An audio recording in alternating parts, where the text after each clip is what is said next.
En siglos anteriores dependíamos del clima y del seguro de los propietarios para protegernos.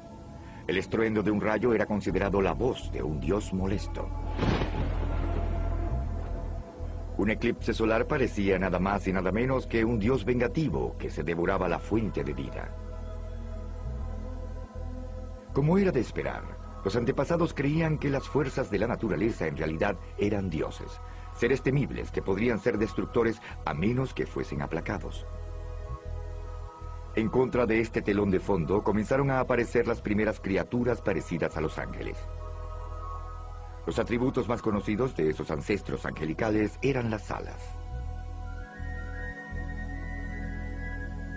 El linaje de esas criaturas con alas se remonta al antiguo Egipto.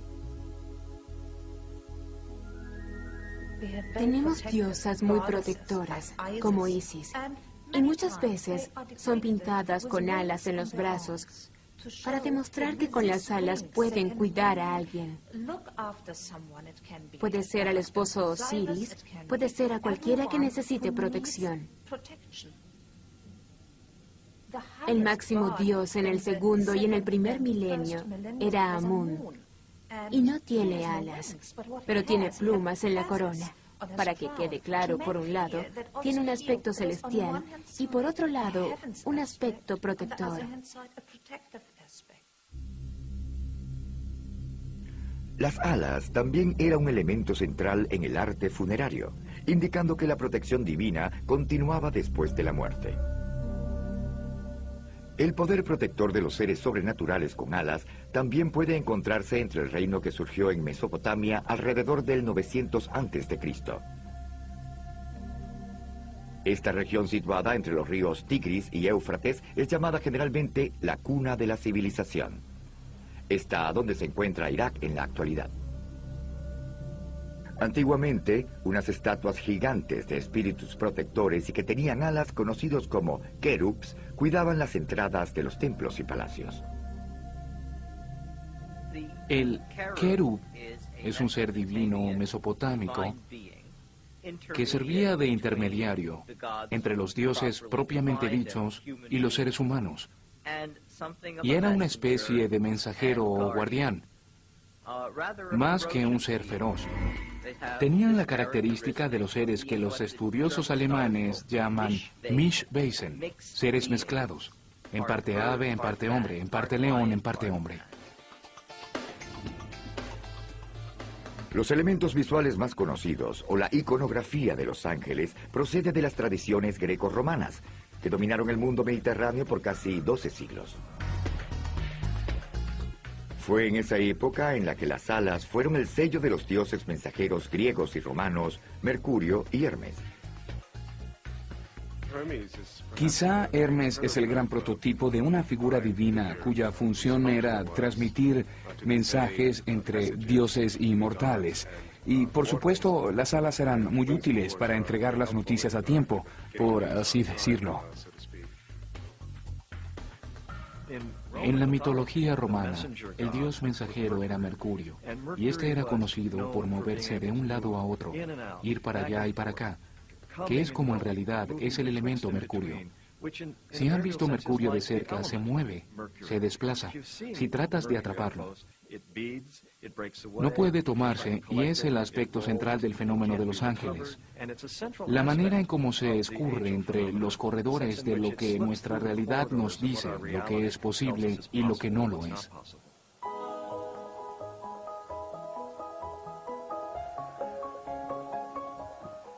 Las alas también simbolizan la emoción de la conquista. En el mundo grecorromano, el triunfo era representado por las diosas Nike y Victoria.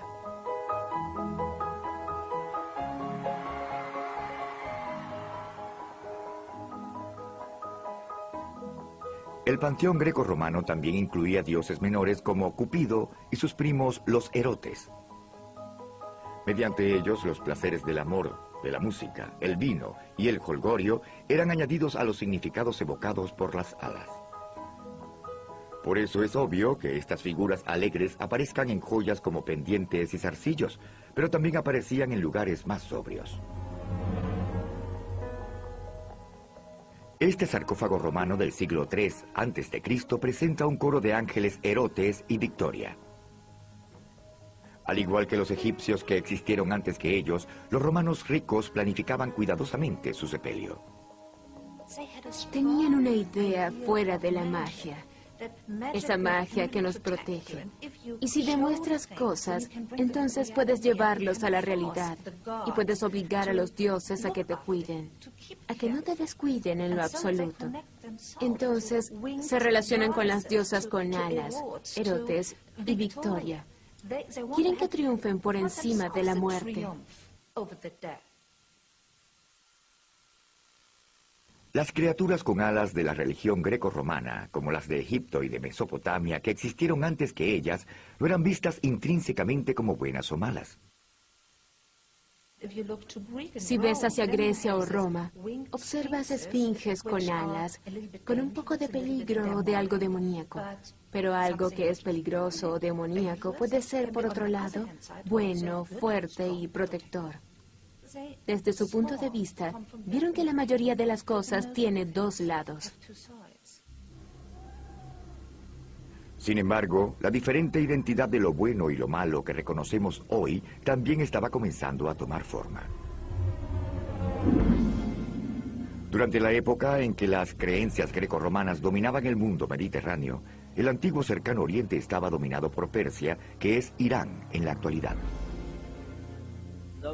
En esos 12 siglos, todo lo que conocemos como civilización oriental, Atenas, Jerusalén, Roma, todo se tomaba en cuenta.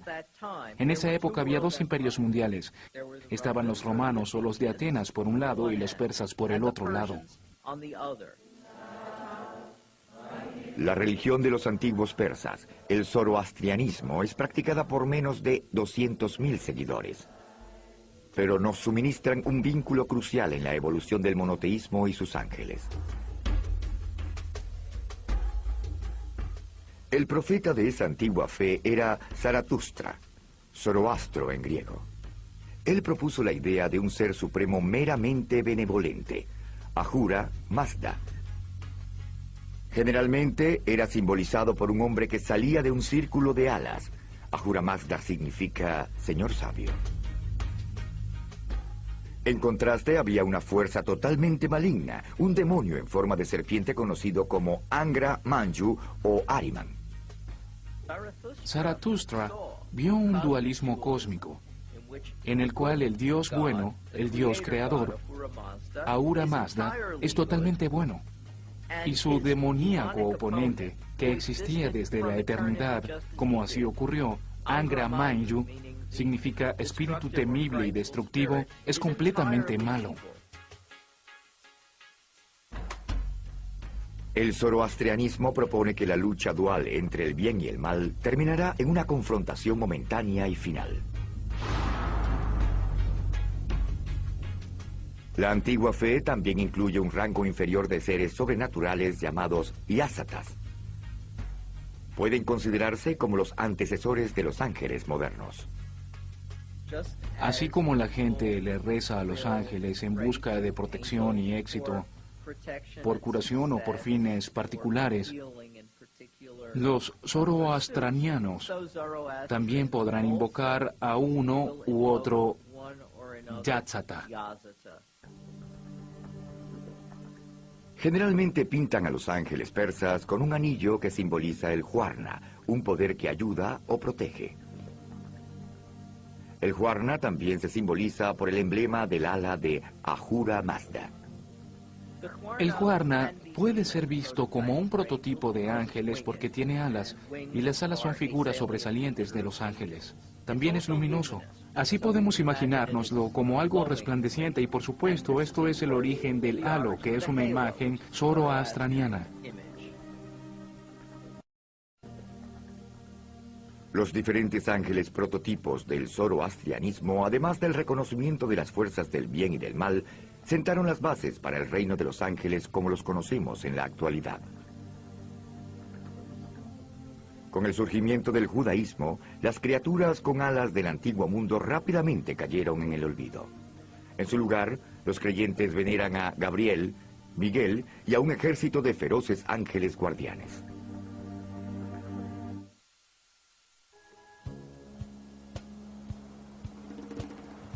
En casi toda la historia humana, nuestros nerviosos antepasados se consolaban adorando múltiples dioses. Fue en los pequeños reinos de Israel y Judea en los que la gente puso su fe en las manos de un dios. Luego, conocidos como judíos, empezaron a escribir sobre sus creencias alrededor del 1000 a.C., 10 siglos antes del nacimiento de Jesús. La Biblia hebrea, o Tanaj, estaba compuesta por un período aproximadamente de 800 años, desde el 1000 hasta el 160 a.C. Los cristianos le dicen el Viejo Testamento. Aquí los ángeles que conocemos hoy hicieron su primera aparición. Los primeros ángeles que conocemos son los querubs, querubines en hebreo. En uno de los primeros capítulos del Génesis, Dios ubica a querubs en el jardín del Edén para que impida que Adán y Eva vuelvan luego de la expulsión. Pero estos querubs no son los ángeles obesos del día de San Valentín. Estos ángeles son fuertes, aterradores ángeles de seguridad de Dios, tanto en actitud como en nombre. Los querubs provienen del querub de Mesopotamia. En el pasado, muchos dioses y diosas han sido incorporados a las religiones, así como los ángeles y demonios. Aún conservan un poco de poder y fuerza, pero fueron degradados. Por ejemplo, la diosa de 6 alas de la antigua Siria quizás ha inspirado una forma del serafín, un ángel de 6 alas de la Biblia hebrea. Los serafines están demasiado cubiertos por las alas. En parte es porque no tenemos a la disposición la verdadera forma de ellos, y por eso no sabemos cuál es su naturaleza, y en realidad las alas realmente la ocultan. No sabemos cuál es su apariencia, no podemos saberlo, simplemente son superiores a los humanos. Quizás los ángeles menos conocidos en la Biblia hebrea son los mencionados por el profeta Ezequiel. Es una extraña visión del carruaje de Dios descendiendo, algo que ve en un sueño. Ezequiel ve fuego, luces y resplandor alrededor del carruaje, así como las extrañas criaturas con alas y múltiples caras. Cada uno de estos ángeles tiene una cara humana, pero también tiene la cara de un águila, un león y de un buey. 4 caras en total. Es extraño, es muy extraño. Para mí no es un sueño, sino una pesadilla. Pero es una pesadilla importante porque ejerce una tremenda influencia dentro de la tradición judía. Aunque Ezequiel y muchos otros textos incluyen ángeles, solo en el libro de Daniel los ángeles son realmente mencionados. Quizá este texto es mejor conocido por el episodio en el que Daniel es lanzado como bocadillo a los leones reales por orden de un rey molesto. Pero es también donde los ángeles Gabriel y Miguel aparecen por primera vez en el mundo. Gabriel y Miguel son nombres completamente hebreos. Gabriel significa la fuerza de mi Dios me salvará. Miguel significa nadie puede competir contra mi Dios. Miguel, ¿quién se parece a mi Dios? Luego estos nombres adoptaron una pronunciación distinta. Por primera vez, Gabriel asume el papel de mensajero preeminente de Dios. En Daniel, él anuncia el plan de Dios para acabar con los babilonenses. Miguel, que está preparado para apoyar a Gabriel con un poco de fuerza, hace su primera aparición como el ángel fuerte de Dios. Pero Gabriel y Miguel son las excepciones. No hay más nombres de ángeles incluidos en la Biblia hebrea. Existe el deseo absoluto de mantener al ángel con una sola función. Una sola función. Es el mensajero de Dios, no es una entidad de él o de ella. Hay un gran peligro al comenzar a dar nombres y entidades a los ángeles, como si Dios necesitara ayuda, como si Dios necesitara a alguien que hiciera el trabajo por él. Se avanza hacia la pureza del monoteísmo, que es la creencia en un solo Dios. La idea central de un Dios supremo y único también determinó el punto de vista del demonio en la Biblia hebrea. No había ninguno. En hebreo no hay ningún equivalente para demonio, y no hay ningún equivalente al concepto actual de Satanás, que significa ángel malo o el jefe de la tropa de los ángeles malos. Satanás, que está en toda la Biblia, se considera un enemigo de Dios. La palabra hebrea Satanás en realidad significa adversario, la descripción del empleo, no del nombre. En el Tanaj, Satanás pertenece al círculo interno de los ángeles. Es adversario de los seres humanos, no de Dios. Satanás parece una especie de abogado acusador en el cielo, que reúne evidencia en contra de un individuo como Job, por ejemplo, y luego le lleva las pruebas a Dios. Los ángeles se reúnen ante Dios en algo parecido a una conferencia que llevan a cabo las figuras más importantes del cielo semanal o mensualmente. Dios les pregunta, ¿qué me vas a decir? ¿Qué has hecho?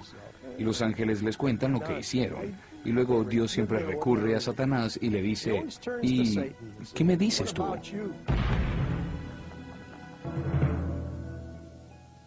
En esas reuniones, Satanás pregunta sobre las creencias religiosas de Job. Luego Satanás prueba la fe de Job atormentándolo con enfermedades, fracasos en los negocios e incluso la muerte de su familia, todo sin el consentimiento de Dios. En realidad, Satanás era un adversario. Su papel era retar a las personas y probarlas. Y en ese papel trabaja a la par de Dios, para probar a la humanidad continuamente y asegurarse de que la gente esté en el camino correcto. Las diligentes funciones llevadas a cabo por Satanás y los numerosos ángeles mencionados encontrados en la Biblia hebrea no son accidentales. En el primer siglo después de Cristo, los líderes rabinos escogieron los libros que ahora encontramos en la Biblia. Excluyeron intencionalmente un gran número de textos judíos en los cuales los ángeles demoníacos y algunos de los llamados ángeles realizaban papeles llamativos. Las obras rechazadas por los rabinos se conocen como los apócrifos, literalmente los libros ocultos. Es interesante. La palabra apócrifos quiere decir para nosotros textos dudosos. No merecen ser creídos, no son creíbles. Por lo tanto, en el mundo antiguo, los textos religiosos tenían muchos informes de ángeles y el hecho de que esos informes dejaron de ser entregados como oficiales no significa que desaparecieran. Muchos de estos libros ocultos le pedían prestados personajes a la Biblia hebrea. Sin embargo, las historias apócrifas adornan las historias bíblicas, variando en ángeles y demonios. Entre los más conocidos está el libro de Enoc. ¿Quién es Enoc? En la Biblia hebrea aparece en 3 oraciones. 3 oraciones.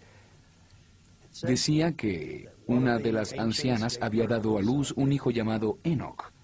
Y dice de la manera siguiente: Enoc vivió 365 años.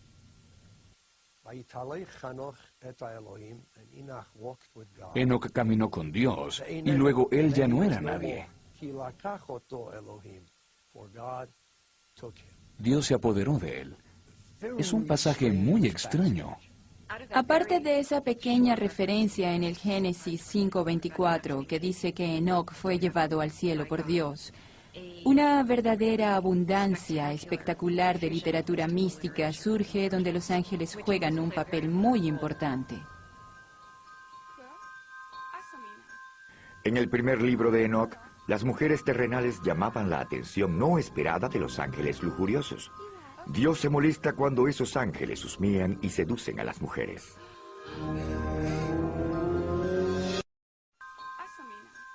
En el primer libro de Enoc, las mujeres terrenales llamaban la atención no esperada de los ángeles lujuriosos. Dios se molesta cuando esos ángeles husmean y seducen a las mujeres. Los ángeles envían a Enoc al cielo para que se queje con Dios, para que evite el castigo o para que lo reduzca. Dios, conociendo lo correcto que es Enoc, está sorprendido de que los ángeles tuviesen el chuspas de enviar al hombre correcto como su intermediario. Sin embargo, Dios no se deja influenciar y envía una gran inundación para acabar con los desagradables hijos que resultaron de las uniones ilícitas de los ángeles. A pesar de eso, Dios aún está a favor de Enoc, que se transforma en Metatron, el superángel del mito y la leyenda judía. Además de las legiones de ángeles buenos, los textos ocultos también están llenos de ángeles malos. En los textos apócrifos judíos surge la idea zoroastriana de un espíritu destructivo y demoníaco. Hay una notable dualidad en el judaísmo, en interpretaciones de las historias bíblicas en las que previamente algunas fallas humanas eran responsables de unos problemas. Ahora pensamos que el problema se le atribuye a la intervención de un demonio. Un archidemonio, Samuel, se vuelve loco en el segundo libro de Enoc, donde es identificado como el príncipe de los demonios.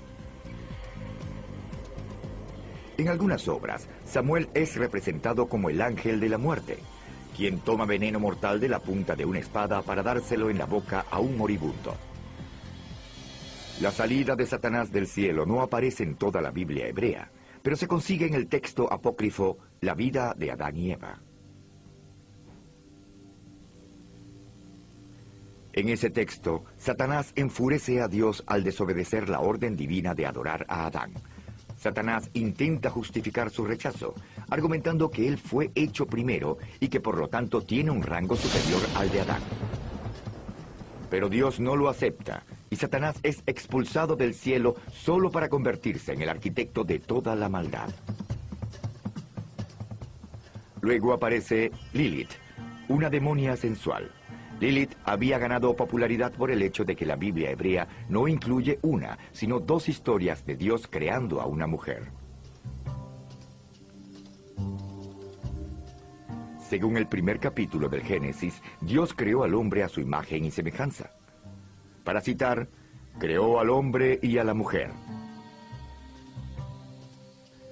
En unos versículos posteriores, Dios le crea a Adán una mujer y la crea de una de sus costillas. La Biblia no revela ninguna razón para esa segunda historia. Pero los seres humanos siempre quieren saber más, sobre todo cuando se trata de relaciones, y la principal relación es la de Adán y Eva. Y entonces, ¿qué ocurrió? La explicación propuesta en muchos libros apócrifos es que Adán había tenido otra esposa anterior a Eva. Esa mujer era Lilith, que era una mala mujer, una mujer con pasado. Lilith era una divinidad cananita. Las historias sobre ella entraron en la tradición judía. No aparecen en el libro del Génesis, pero las conseguimos en los libros apócrifos de la Biblia y en el folclore hebreo. Con relación a aspectos sexuales, se rehusaba a obedecer a Adán, que le decía, así lo vamos a hacer. Y ella le contestaba, ¿es una orden? Yo soy tan criatura de Dios como tú. Ella era más lista y más poderosa que él. Generalmente a los hombres no les gusta eso en las mujeres y se van, pero ella maldijo a Eva, la nueva esposa de Adán, por celos. Según la historia, Lilith fue desterrada al océano que quedaba más lejos y que no podía conseguirse. Luego se convirtió en la madre de todos los demonios, mujeres, y se casó con Samuel. Entonces Samuel y Lilith forman la pareja sin gloria de la historia mística judía. Son ángeles muy, pero muy malos. Pero aun cuando muchos de los textos apócrifos estaban siendo escritos, una nueva secta de judaísmo era propagada por toda la Tierra Santa. Sus seguidores adoptaron el rico legado del judaísmo de los ángeles. Sin embargo, llevaron a esos ángeles por nuevas direcciones y siguieron su propio camino como cristianos.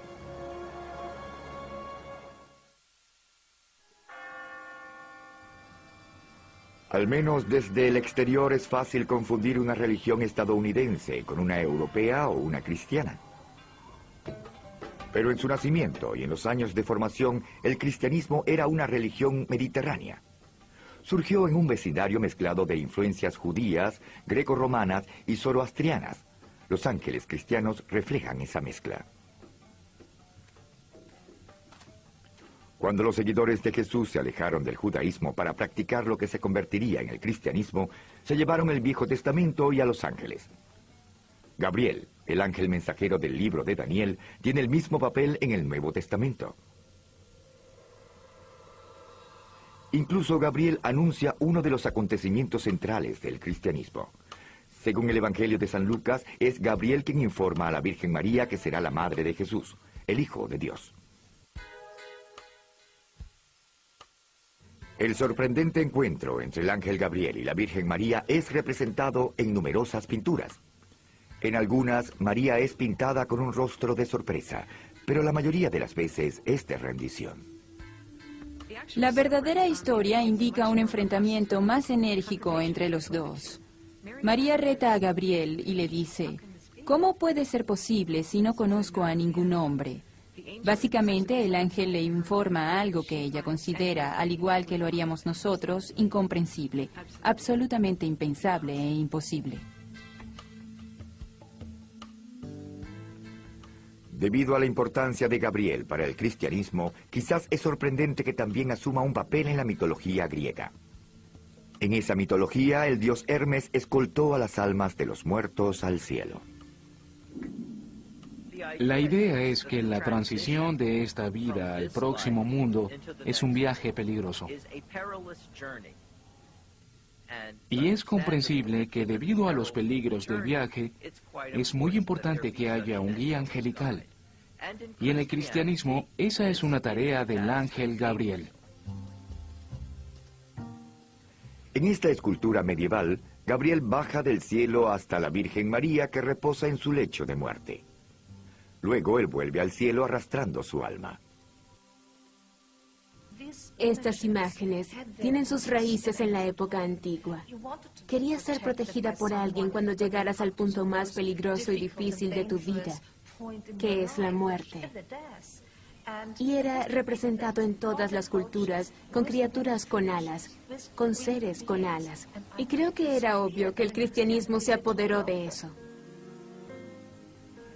Es obvio que los primeros cristianos también recurrieron a la Biblia hebrea, reinterpretando historias como la evocadora visión de los ángeles según Ezequiel. Este los describió como figuras humanas, pero con 4 rostros, uno humano, y los otros eran de un león, un buey y un águila. En esas 4 caras, los cristianos encontraron símbolos de los 4 escritores del Evangelio, Mateo, Marcos, Lucas y Juan. Los primeros teólogos cristianos también adoptaron libros apócrifos del judaísmo, a los que les dieron un estatus completo de textos canónicos y sagrados. El ejemplo más destacado es el libro de Tobías, con su personaje central, el arcángel Rafael. Rafael sirve como mentor y guía de Tobías, el hijo de Tobit, a quien le encomiendan una difícil tarea: esforzarse para encontrar un remedio para la ceguera de su padre. Lo interesante de ese libro es que demuestra no solo la intercesión momentánea de un ángel, sino también una relación actual entre un ser humano y su guía, su ángel. El texto también presenta a un villano, un ángel malvado y demoníaco llamado Ashmedai o Asmodés. En el libro de Tobit se destaca un demonio llamado Ashmedai. Ashmedai es una criatura zoroastriana. De hecho, es una encarnación Angra Mainyu, el demonio de la ira, porque es lo que reina entre los demonios. El vicio causado por el espíritu destructivo es la furia. De esta proviene todo lo demás. Los ángeles malos como Ashmedai y el destacado Satanás tienen otra función en el cristianismo, diferente a la que tenían en el judaísmo. A medida que el tiempo pasa, Satanás asume una función mucho más negativa y mucho más diabólica. Es pues cuando Satanás pasa de ser el abogado acusador del cielo a la fuerza del mal que actúa contra Dios. El Satanás cristiano es irremediablemente malo. En el Nuevo Testamento, Satanás es denunciado de principio a fin. El encuentro más importante entre Dios y Satanás está descrito en el libro del Apocalipsis.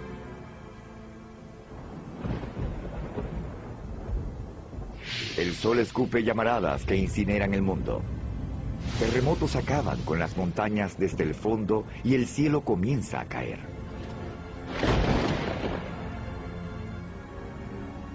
Miguel conduce un ejército de ángeles de Dios contra Satanás y sus hordas de ángeles destructivos. Satanás y sus seguidores, según el libro del Apocalipsis, al fin son castigados y arrojados hacia el abismo. Luego solo los buenos sobreviven y Dios y su gente resultan triunfantes. La visión cristiana del momento final incluye un juicio final. Generalmente se muestra a Miguel sosteniendo balanzas, que simboliza el peso de las almas y su destino, ya sea en el infierno o en el cielo.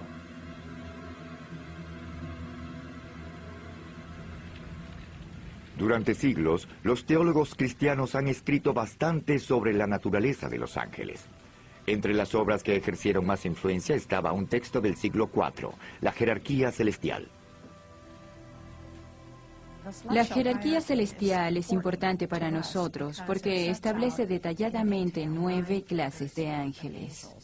Los cielos están divididos en 3 jerarquías y 3 niveles en cada jerarquía. Cada jerarquía tiene un nombre, un tipo de ángel con sus obligaciones específicas. Aunque ahora no están muy claras, estas categorías de ángeles o coros guiaron a la Iglesia durante miles de años, hasta el 1500. Algunos coros aún son familiares. Los serafines eran el rango más alto, el más cercano a Dios. Los más cercanos al mundo material, los ángeles comunes de todos los días, eran el rango más bajo.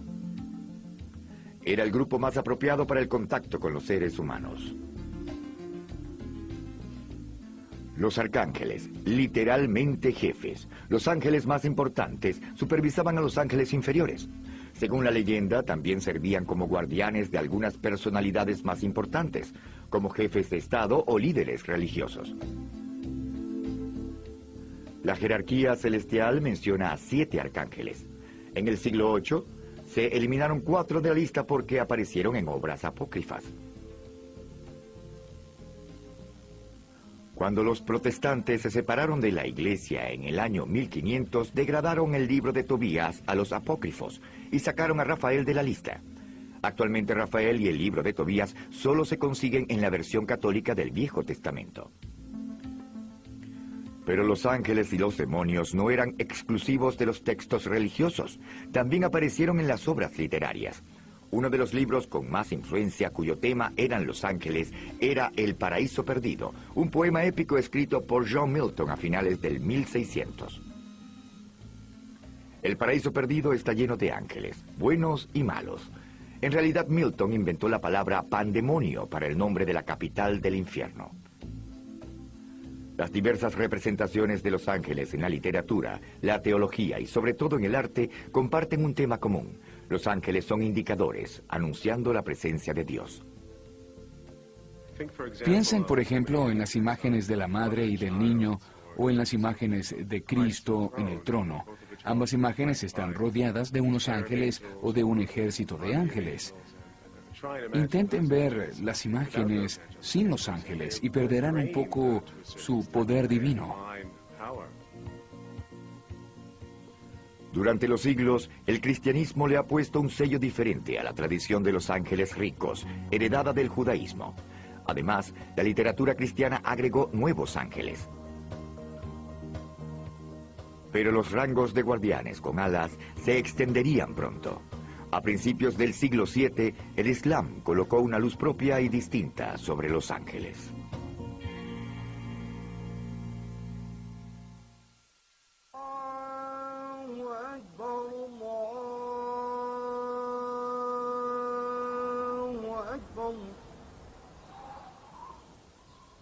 Hasta hace poco, la religión de 1 millardo de musulmanes era un misterio para la mayoría de los estadounidenses.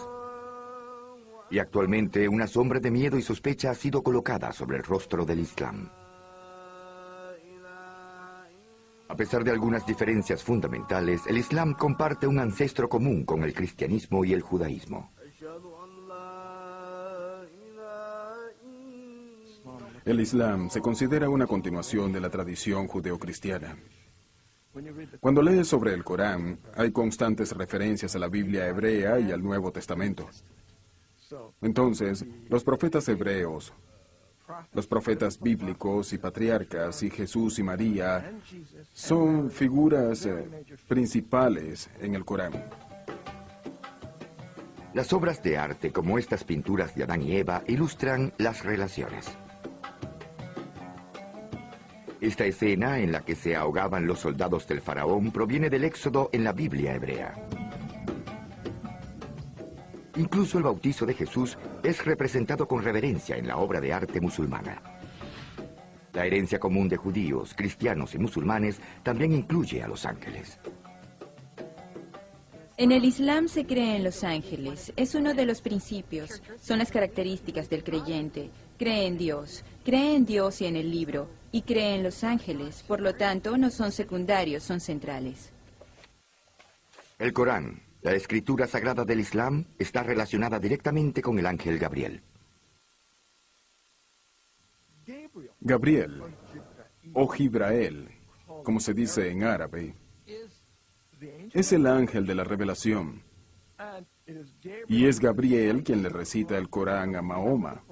Recuerden que Corán significa en árabe Gorán, Algorán, la recitación. Gabriel juega un papel sumamente fundamental como el ángel que le lleva el Corán a Mahoma y le anuncia que él es el profeta, que él va a ser el recitador del mensaje de Dios. Es Gabriel quien escolta a Mahoma en lo que se llama el viaje nocturno, un peregrinaje épico por los cielos.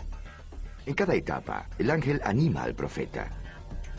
Al final, Mahoma se queda a solas, cara a cara con Dios. Para los musulmanes observantes, el ritual de la oración es un medio para ascender a Dios. Los oradores ordinarios se conformaron después de que Mahoma volvió del viaje nocturno. Ellos decían, ¿Dios nos mandó algo?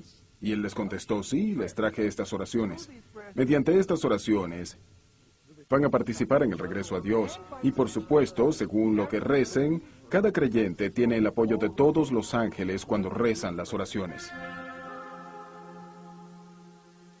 El Corán, que reconoce a Jesús como profeta, también incluye la Anunciación, el momento cuando el ángel Gabriel anuncia a la Virgen María que va a dar a luz a Jesús. Además, el Corán habla de seres etéreos llamados observadores que se parecen a los ángeles guardianes. Se dice que en el Corán hay observadores y se entiende que el observador es un ángel. Hay un aspecto de Dios, una criatura de Dios, un ángel que está presente en todo paso, tan cerca como la vena yugular, como el Corán se expresa de Dios. Hay un modo de que Dios esté presente en nuestras vidas. Hay tradiciones que dicen cosas como, un ángel baja como cada gota de lluvia. ¿De qué otra forma cae la lluvia del cielo si los ángeles no la traen? Los ángeles son los mensajeros que hacen bajar la creación como la conocemos. El Islam también cuenta con las fuerzas del mal, criaturas conocidas con el nombre de Chayatín o Satanás. Como en la tradición judía, los Chayatín son adversarios de la humanidad, no de Dios. Los profetas vienen, nos llaman ante Dios, llegan hasta nuestra naturaleza espiritual. Satanás dice, no quieres hacer eso, tienes cosas más importantes que hacer, preocúpate solo por ti. Ignora la dimensión espiritual, mira esta tierra maravillosa, toda esta comida, sexo, control y poder. Así que esto es tensión y el alma vacila un poco. La mayoría de los Chayatins, las criaturas que seducen a la humanidad y la desvían del camino del profeta, son criaturas conocidas como jinn. Este es un concepto coránico. Creo que es más familiar para las personas con las 1001 noches. El genio, ¿no es así? Aladino y su lámpara maravillosa. Él la frota y el genio sale. Así como en las tiras cómicas, es muy buena. De hecho, es una representación de la idea islámica de la maleabilidad de las criaturas jinn. Estas están hechas de fuego, lo que significa que tienen apariencia, pero no es fija. Los ángeles están hechos de luz y no tienen forma. El más destacado entre el jinn y las figuras más cercanas al Satanás del estilo cristiano es el Iblis. Pero en el Islam, la batalla entre el bien y el mal se lleva a cabo en un plano más individual que en un plano cósmico. Iblis, Satanás, es visto como la encarnación mística de todas las tendencias malas en los seres humanos. Los celos, la envidia, el odio, el rencor, todas esas cosas desaparecen con la carrera de Iblis. Definitivamente está bajo el control de Dios, cumpliendo con el trabajo de llamar a la gente por el camino erróneo para que ellos no puedan distinguir cuál es la dirección correcta. Los musulmanes, al igual que los cristianos, vislumbran un juicio final. Sin embargo, la hora final del Islam no es una pelea entre Dios y el demonio expuesta en el libro del Apocalipsis. En el Islam, un ángel llamado Israfil toca la trompeta varias veces, activando la resurrección del mundo. El Corán dice, la tierra es transformada en otra tierra y el cielo pasa a ser otro cielo. Entonces sucede una transformación radical de la naturaleza, del cielo y de la tierra. Durante esa transformación épica, los muertos de todas las épocas son resucitados para que enfrenten el juicio final. Al igual que en el cristianismo, los ángeles participan. Bajan Dios y los ángeles, y luego se lleva a cabo el juicio final, en donde Dios será el juez y los ángeles buscarán a la gente y serán una especie de jurado, como fueron, pero Dios será el juez. Un ángel presenta un pergamino enumerando las buenas acciones de la persona. Otro ángel presenta una lista de las malas acciones. Luego Dios toma la decisión final. A los condenados que se han portado bien se les permite ir al paraíso, el cual el Islam vislumbra como un hermoso jardín. Todos los demás son condenados a estar eternamente en el infierno en compañía de Iblis. Hay otro lazo de unión que une a los ángeles del judaísmo, del cristianismo y del Islam. Generalmente los ángeles contactan a las personas solo cuando los ángeles son muy buenos y están preparados. Sin embargo, no pasará mucho tiempo antes de que otros seguidores de esas religiones diferentes surjan con la misma tentadora idea: usar magia para invocar a los ángeles cuando y donde ellos quieran.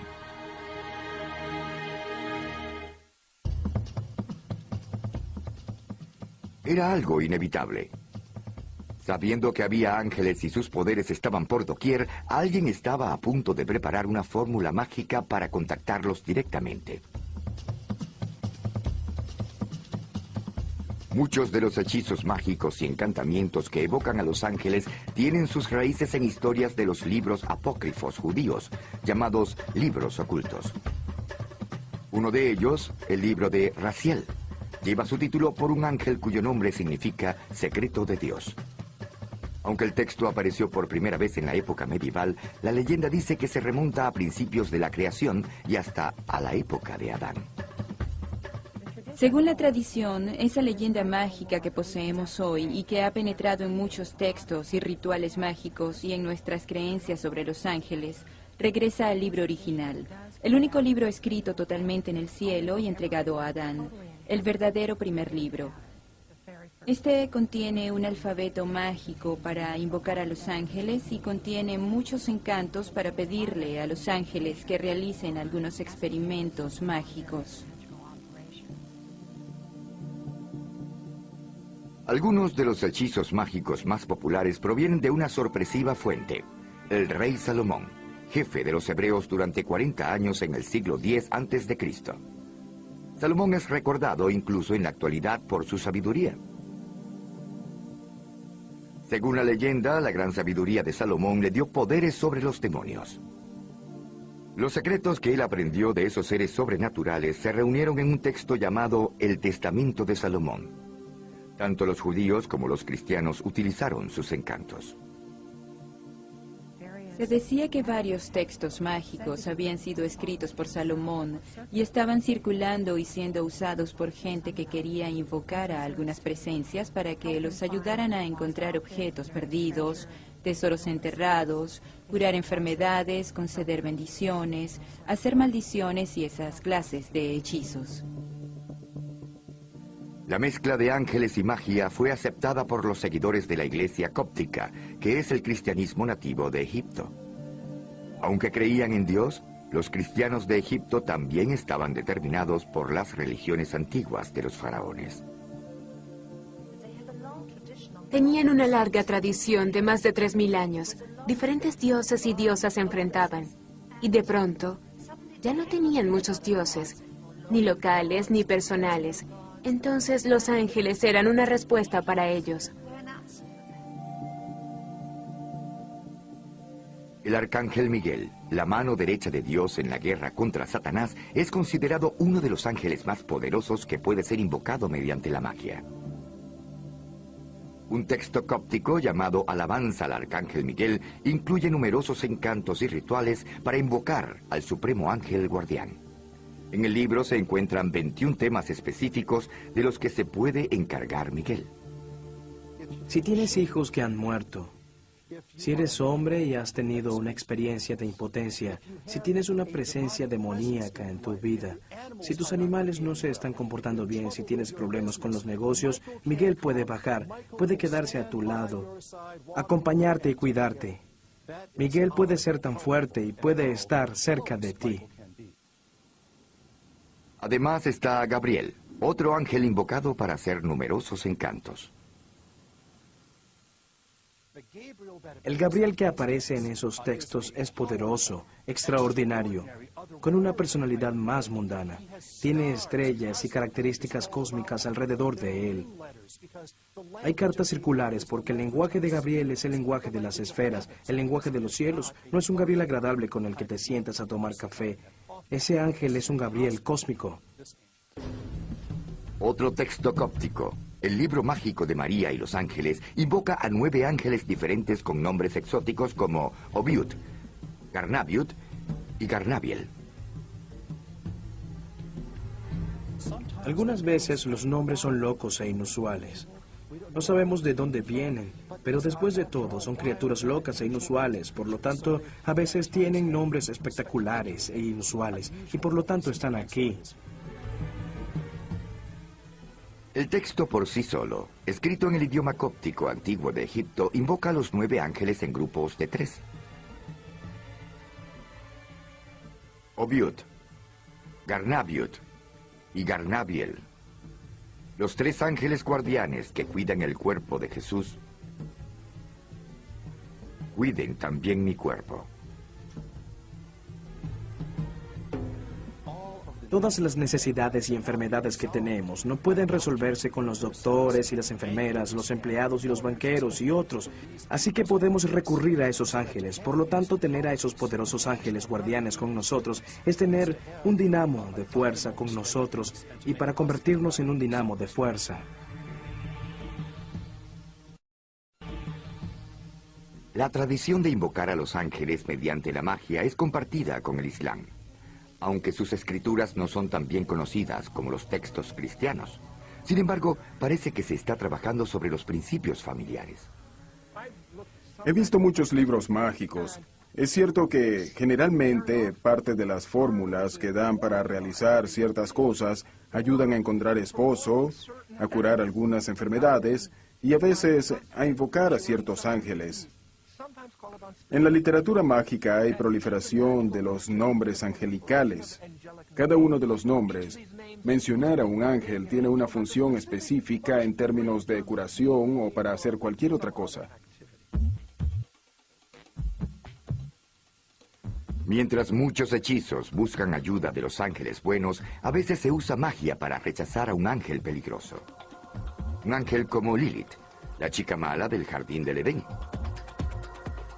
Según la leyenda, cuando Adán dejó a Lilith por Eva, Lilith juró que mataría a todos los descendientes de Adán y Eva. Durante muchos siglos, por cada infante que moría, se culpaba a Lilith.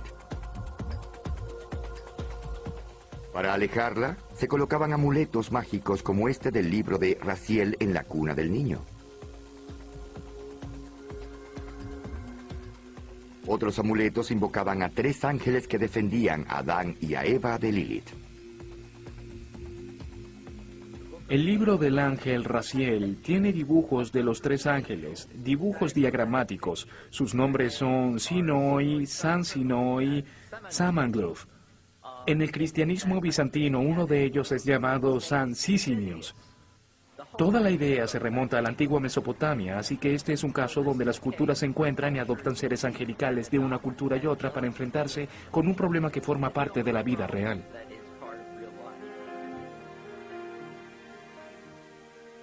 Incluso actualmente se dice que los ángeles intervienen cuando la vida de un niño está en peligro. Simplemente pregúntele a la familia Derrick en Chapin, Carolina del Sur. Como la mayoría de los niños de 5 años, a Kenley le encanta jugar. Es difícil creer que pasó sus primeros días en la Tierra luchando entre la vida y la muerte, ya que nació 3 meses antes de lo esperado. Generalmente, 1 de 4 bebés en la condición de Kenley muere. Tenían un neonatólogo que habló con nosotros y nos habló sobre los riesgos. Fueron muy claros sobre lo que pasa en el peor de los casos cuando se está en esa situación. Entonces, lógicamente que nos asustó mucho.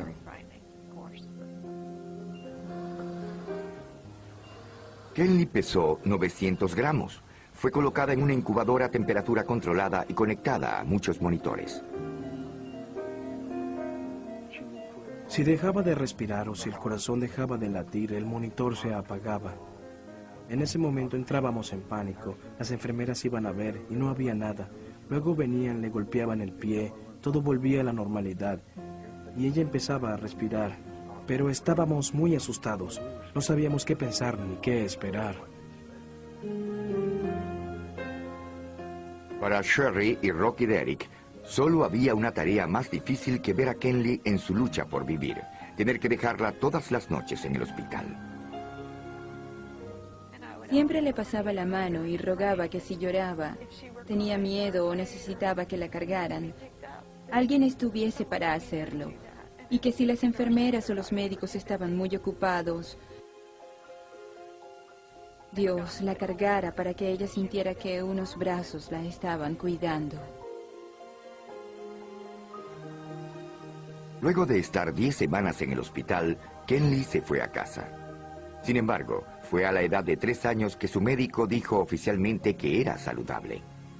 También le decía la bebé milagro. Fue luego cuando la familia sospechó que Kenley había tenido unos inesperados amigos de las alturas durante esos primeros días peligrosos. Esa idea hizo que Kenley le preguntara a su madre por los ángeles que cuidan a los niños. La pregunta fue que si recordaba que los ángeles me habían cuidado, porque ella cree que todos tenemos ángeles que nos cuidan. Ella dijo que recordaba a los ángeles que la cargaron cuando ella era una bebé. También recuerda que eran hermosos y muy suaves, y que la cargaron. Los encuentros con los ángeles, misteriosos y sobrecogedores, como el mencionado por Kenley Derrick, se remontan a miles de años, a la época bíblica. Pero durante los últimos 500 años, la ciencia y la industria siguen cautivando la imaginación de la humanidad. La fe en las criaturas con alas ha desaparecido. Los ángeles y los demonios han sido degradados a un mundo dirigido por los dioses de la tecnología.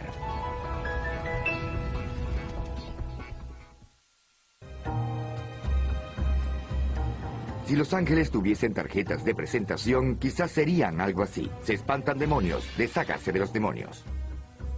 Muchos creen que los ángeles son los guerreros de Dios y que todo eso es bueno, que son los supuestos ganadores en un enfrentamiento final contra Satanás y las fuerzas del mal. A inicios del arte cristiano, los ángeles eran dibujados con fondos de oro o mostrados como mensajeros celestiales. Eran materializados en parte por el mundo humano. Sin embargo, con la llegada del Renacimiento en el año 1300, la vista solemne de los ángeles empezó a cambiar. Los ángeles eran vistos en paisajes e interactuando con los seres humanos, y esa tendencia continuó hasta el punto en que los ángeles parecían tener una vida sensual y que tenían relaciones tanto con los humanos como con los divinos. Para la época del Renacimiento, el ángel había perdido mucha de su importancia teológica y se había convertido en una figura artística. Una de las ironías en el modo como los ángeles fueron representados en contextos cada vez más sensuales es que la respuesta despertó miedo donde no había control. Y los humanos estaban haciendo el amor con los demonios, y estos estaban ante nosotros, en medio de nosotros, y corrían un gran peligro mortal de ser poseídos por fuerzas demoníacas.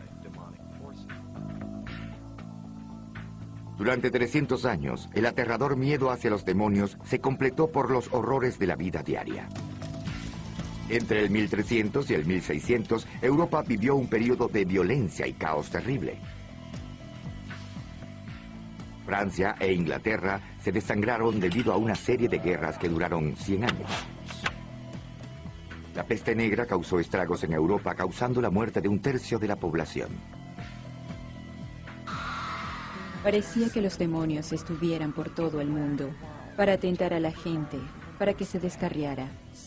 Satanás estaba suelto en todos lados. Era un verdadero enemigo, y parecía que los ángeles buenos se habían retirado.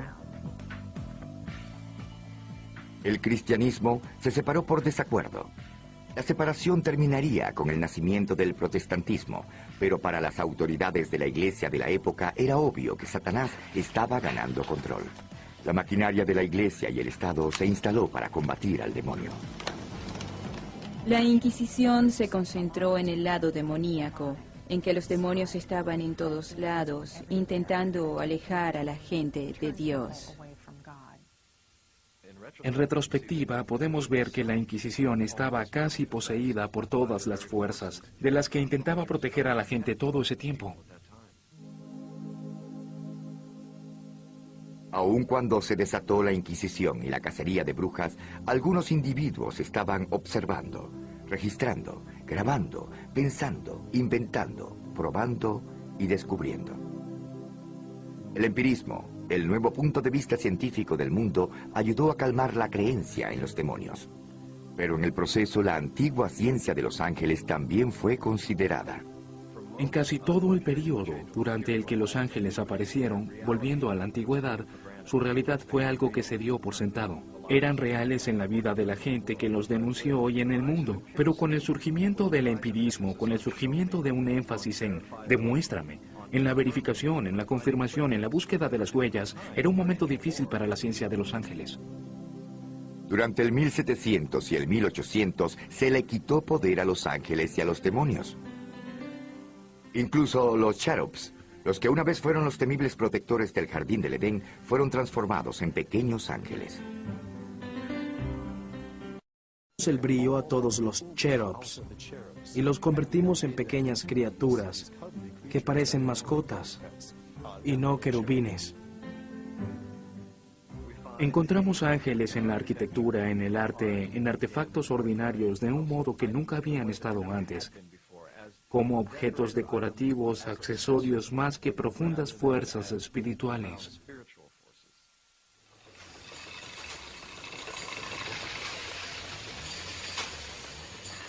Con cada siglo que pasa, con cada avance científico o industrial, los ángeles fueron degradados y pasaron a ser irrelevantes. Cerca de la era victoriana, a finales del 1800, los ángeles eran un poco más que una postal que servía de distracción. De hecho, parece que el único propósito era encarnar la belleza más que ser divinos mensajeros o realizar algunas funciones celestiales. Incluso Lilith, el azota de los niños y de las temerosas madres durante 3000 años, se convirtió en una sensual supermodelo que llamaba la atención entre los artistas victorianos. En el siglo XX, las fuerzas demoníacas llegaron en forma de seres humanos y sus inventos. La ciencia y la tecnología demostraron ser tan eficaces como los agentes de la muerte y de la destrucción. Aún así, había episodios que parecía el trabajo de ángeles. Durante la Segunda Guerra Mundial, el cabo Dom Aquino sirvió en un ejército relacionado con un general, la tercera unidad de Patton. Sus lugares de esparcimiento estaban en una casa abandonada. Una noche, Aquino oyó que tocaron a la puerta. Abrí la puerta y había un capitán, tenía un casco en el brazo y era el diamante rojo de la 5ª Infantería y la Cruz Roja del Cuerpo Médico. Él dijo, quiero que salgas de esta casa, pero yo le dije, señor, este es mi lugar de esparcimiento, estoy descansando. Él dijo, no, es una orden inmediata, váyase. Entonces dije, ¿qué voy a hacer? Tenía que salir de allí. Aquino encontró otro lugar donde dormir. Al próximo día regresó al edificio. Subí y en el lugar donde estaba durmiendo había un gran agujero, el lugar estaba destruido. Un proyectil entró por la ventana. La noche anterior a esa, la artillería alemana había disparado contra las bases estadounidenses. Si Aquino hubiese dormido en otro lugar, ¿hubiese muerto instantáneamente? Cuando Aquino le contó a sus amigos sobre el incidente, notaron una obvia inconsistencia en la historia. El capitán era el enigma. Me dijeron que él estaba muy lejos, que la 5ª División estaba muy lejos, que no había ninguna 5ª División allí ni ningún capitán. No sé, pero eso fue lo que yo vi. ¿Es posible que un ángel llegara hasta la puerta de Aquino y se disfrazara de capitán oficial médico en la 5ª División de Infantería? Los ángeles hacen lo que sea para cumplir su objetivo. Creo que el ángel se vistió así para que Dom Aquino le creyera, tuviera fe en él. Y de hecho, él salió de la casa, así que el ángel hizo lo necesario. En la historia de Dom Aquino está un clásico ángel mensajero. La pregunta es de siempre, ante cualquier persona, ¿por qué los ángeles salvan a algunas personas y a otras no? De hecho, allí radica la paradoja de la fe. Lo que nos proporciona un encuentro con ángeles es la esperanza y la comodidad de que hay respuestas más completas y que nos serán reveladas algún día. Los soldados estadounidenses volvieron de la Segunda Guerra Mundial para crear un mundo de mucha prosperidad y maravilla tecnológica. Pero quizás también era la última era en la que la ciencia y la tecnología eran adoradas sin ninguna pregunta. Al final, parecía que las máquinas no daban la felicidad. A medida que transcurría el siglo XX, la humanidad comenzó a desatar las fuerzas de la maldad. Luego de estar olvidados durante algunas décadas, finalmente los ángeles fueron necesitados otra vez en la Tierra.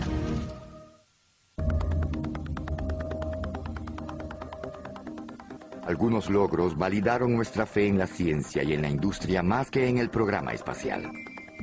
Finalmente pudimos llegar al cielo, hogar de los ángeles. Una de las preguntas es, ¿qué papel podrían tener los ángeles o los demonios en un mundo científico? ¿Qué papel podrían tener los ángeles en un mundo en que hemos explorado los cielos y sabemos que los ángeles no parecen vivir aquí?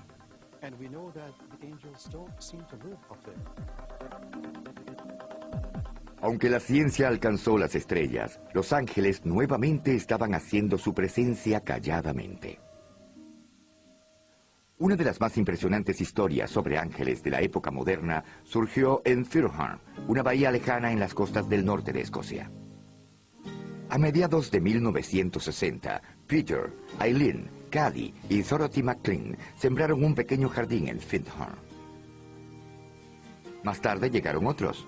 Firthorn fue visto como un experimento en cooperativa entre los seres humanos y los reinos de los ángeles y los espíritus de la naturaleza. McLean dice que hizo contacto con una especie de ángel de jardines que estaba en Firthorn, así como con los espíritus de las especies individuales de las plantas.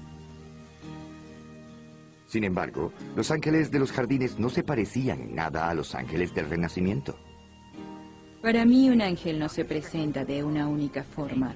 Un ángel puede estar aquí y allí al mismo tiempo, así como la calidad de alegría que hay entre tú y yo y todo lo demás, y al otro lado del mundo como todo lo demás.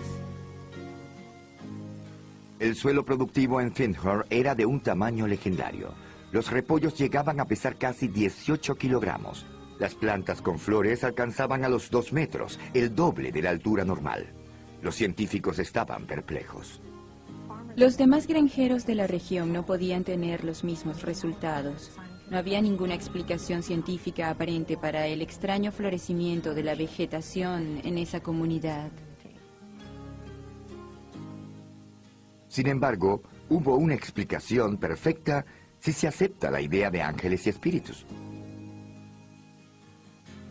Es como si la naturaleza dijera, mira, aquí estoy. ¿Cómo llamó tu atención? El tamaño de los vegetales simplemente era una obvia sorpresa para los incrédulos. Llamaba la atención diciendo, aquí estamos, ahora estamos aquí, sigamos adelante. La verdadera tarea es cómo trabajamos juntos, cómo cooperamos. Según Linfield y otros veteranos de Findhorn, las lecciones aprendidas en el jardín aún son relevantes. Sin embargo, no tengo que llamarlos, todo está aquí. Por ejemplo, si cerrara los ojos, ¿te irías? No, abriría los ojos y allí estarías. Es igual con el ángel de los jardines, igual que con cualquier presencia angelical, es el acto de oír, ver y reconocer.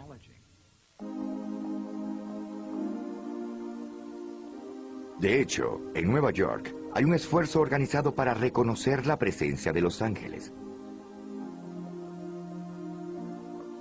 Está aquí, en el piso 20, cerca del cielo. Recibimos más de 5.000 historias al año para nuestra Angels on Earth Magazines y aproximadamente son 100 semanalmente. Estaba sorprendido por el número de personas que dicen haber tenido un encuentro cercano con un ángel, de una forma u otra, en su vida diaria. Las cartas son escritas tanto a máquina como a mano. Algunas son bien elaboradas y otras no. Son tan variadas como la gente que la escribe, pero parece que todas comparten una característica en común. La persona que nos escribe sabe que va a contar algo que es increíble. Automáticamente la gente sabe que debe probar que está cuerda cuando comienza a contarnos una historia sorprendente. Los ángeles pueden adoptar cualquier forma concebible que convenza al ojo humano. Se nos han presentado como ráfagas de viento, melodías musicales e incluso como destellos en una noche de verano. Una manifestación angelical es más variada de lo que se pueda imaginar. Había una joven mujer, una policía que estaba en medio de un terrible tiroteo. Siempre le rezaba a San Miguel y se le apareció tal como sale en los cuadros, con botas, espada, peto, alas, en un estilo muy tradicional. Recuerdo una historia que envió un lector. Estaba en su bicicleta e iba por un camino montañoso. Iba muy rápido. Vio hacia arriba y miró algo que le pareció ser un grupo de ángeles que lo estaban viendo. A pesar del predominio de los ángeles y las historias sobre encuentros con ángeles, algunos acontecimientos sugieren que la batalla entre el bien y el mal aún no termina. Muchos creen que el impulso angelical reside en cada uno de nosotros y que estamos en la línea defensiva frente al demonio. Por nuestra naturaleza tenemos el potencial de ser ángeles. ¿Y qué es un ángel? Mi concepto de ángel es alguien que hace el bien a otra persona de manera muy desinteresada. No es porque él o ella espera una recompensa. Eso mismo es ser un ángel. Es posible que los ángeles sean reales, tienen una especie de existencia independiente, autónoma. Si es verdad, sería irracional que exista la necesidad de interrelacionarse. Quizá no sean reales y quizás el humano necesita una serie de proyecciones o una añoranza espiritual para no sentirse solo en el universo. Podrían ser las dos cosas. ¿En verdad existen los ángeles y los demonios? Y si es así, ¿cuál es su verdadero propósito? Sean reales o no, parece claro que estas criaturas fantásticas son algo más que simples mensajeros del cielo. Para muchos representan los mejores y los peores impulsos de la humanidad, una lucha actual entre el bien y el mal, una batalla que es librada diariamente en todo el mundo y dentro de cada individuo.